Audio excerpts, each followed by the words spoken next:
এক গ্রামে থাকত এক গরিব ছেলে, নাম রহিম। একদিন বাজারে সে এক বুড়ি মহিলাকে সাহায্য করল।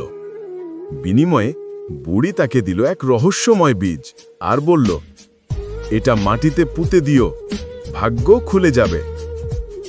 রাতে রহিম সেটি পুঁতে ঘুমিয়ে পড়ল। সকালে উঠে দেখে আকাশ পর্যন্ত ছুঁয়ে থাকা এক বিশাল গাছ। সে গাছে উঠে গেল কৌতূহল নিয়ে। মেঘের ওপারে সে পৌঁছে গেল এক দানবের রাজ্যে। সেখানে এক সোনার মুরগি সোনার ডিম পাড়ছে। রহিম মুরগিটাকে নিয়ে নেয় আর দানব দেখে গর্জন করে উঠল, আমার মুরগিকে চুরি করেছে।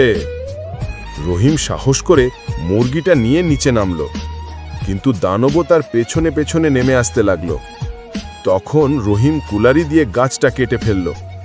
দানব নিচে পড়ে মারা গেল আর গ্রামটা বাঁচল।